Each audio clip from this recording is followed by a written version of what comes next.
Living in an archipelago, World Tsunami Awareness Day reminds us of the importance of preparedness for disasters. We speak now with PHIVOLCS Teresito Bacolcol of the Geology, Geophysics Research and Development Division. Katoto, thank you so much for joining us on The Final Word. What is a tsunami and what causes it? The term tsunami comes from the Japanese word tsu means harbor and nami means wave, so it means harbor waves. And these are basically sea waves produced as a result of a large-scale displacement of the seafloor. And there are several causes of tsunamis. We have, of course, earthquakes. More than 80% of the tsunami events worldwide are caused by earthquakes. And we also have a tsunami can also be produced by a submarine landslide or an underwater volcanic eruption or a meteorite impact. Are there different kinds of tsunamis, Katoto? There are two types of tsunamis. We have this locally generated tsunami or local tsunami. These are the tsunamis that generate, the source of which are, if you say local tsunamis, the sources of this would be the faults and trenches within the Philippine region, usually less than 200 kilometers. And the lead time for a locally generated tsunami would just be between 2 to 20 minutes. So there is,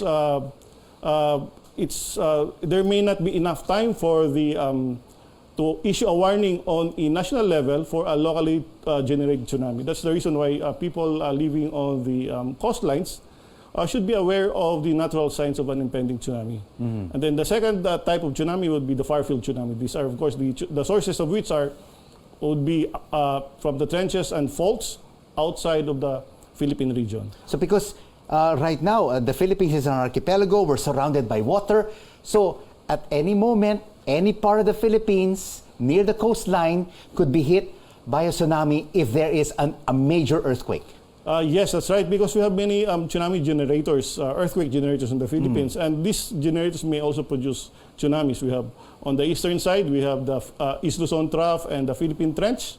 And on the western side, we have the Manila Trench, Negros Trench, Sulu Trench. And on the southern side, we have the Cotabato Trench. And of course, we also have the offshore active faults. So these structures can generate an earthquake, and these earthquakes may be large enough to produce a tsunami.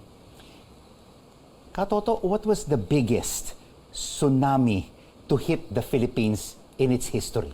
We have a magnitude 8.3 earthquake in 1924, but it only produced like a 1 meter high tsunami. The biggest would be the August 17, 1976 Cotabato earthquake. It generated tsunami as high as 9 meters, and more than 8,000 people died. Wow, that's a lot of people. Right. And of course, based on historical data, Katoto, among all the confirmed cases of tsunamis in the Philippines from 1589 to 2012, 7 occurred in the month of August. Is this a coincidence or is there a scientific explanation for this? It's just a coincidence. So, like earthquakes are random events, and these earthquakes may produce tsunamis if the magnitude is big enough, and it may happen any time of the year. And of course, like what you said, it can happen any time of the year. It can happen anywhere. That's right. In the Philippines. What are the initiatives right now of the Department of Science and Technology and PHIVOLCS to help communities at risk of tsunami to be prepared and resilient? We have several initiatives in PHIVOLCS, but I'll just name a few. First, we do hazard mapping, tsunami hazard mapping. Out of the 66 provinces that are exposed to tsunamis, we already have produced 56 provincial scale hazard maps. And the remaining 10, we're conducting hazard mapping also. We also did, we are also doing offshore mapping of active faults because this may also produce tsunamis. And then we also simulated, we also have this tsunami database, scenario database, which simulated different tsunami scenarios. And we already have more than around 30,000 tsunami scenarios. So if there's an earthquake big enough to produce a tsunami anywhere in the Philippines, we don't have to do a simulation on its height, the tsunami wave heights, as well as the inundation, because we already have the simulations. We'll just get the simulation and then of course, warn the people about the impending tsunami. And then, of course, for the communities, we have currently we have 61 tsunami alerting stations. We were doing this partnership with the LGUs. We also have sea level stations. So if there's a change in the sea level, we have 30 of these funded by, well, supported by JICA, and then we also incorporated some of these seismic sea level stations of NAMRIA. So if there's a change of the sea level, we can see the change real time. And how can communities, coastal communities, prepare for an impending tsunami?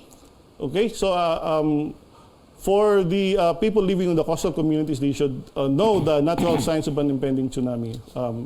They have to think of this shake, drop, and roll. So shake means if there's a strong ground shaking that strong enough that they can hardly stand up. And then if they can see the sea receding, so there's a change in the sea level, receding, so dropping of the sea level. And then, of course, if they can hear unusual roaring sound, that could be the sign of an impending tsunami. So if they can see these three signs, they have to move, evacuate immediately, and run away to a higher place. So basically, these are the natural signs that's of right. an approaching tsunami. That's right. All right. So going forward, how is the government addressing a potential major tsunami to hit the country? Again, we have several programs in PHIVOLCS. Of course, as I mentioned earlier, we installed several tsunami alerting stations. And then, of course, we conduct information dissemination campaigns, because for a locally generated tsunami, there's no way that we can issue warning right away, because it's the lead time is very short, between 2 to 20 minutes. So we have to make people aware, and people should be aware of the natural signs of an impending tsunami. That's the reason why we conduct information dissemination campaigns. And then, of course, we work closely with the LGUs, especially for the LGUs facing the Philippine Trench, for example, or facing the oceans. Because this particular century, we've already seen some major tsunamis to hit some key countries, like in Japan, you had Fukushima in 2011 that killed thousands of people, and also in Thailand in 2004. So we always have to be ready and prepared for anything that could happen, and the Philippines could be hit by a major tsunami, even here in Metro Manila. That's right. That's the reason why we really have to prepare, because there's this famous writer who said that it wasn't raining when Noah built the ark. So we have to prepare. We have to prepare our evacuation plans, or our response plans should be prepared well in advance, so that if there's a tsunami, we know what to do. Thank you so much for educating us on the tsunami Katoto. Teresito Bacolcol from PHIVOLCS. Thank you.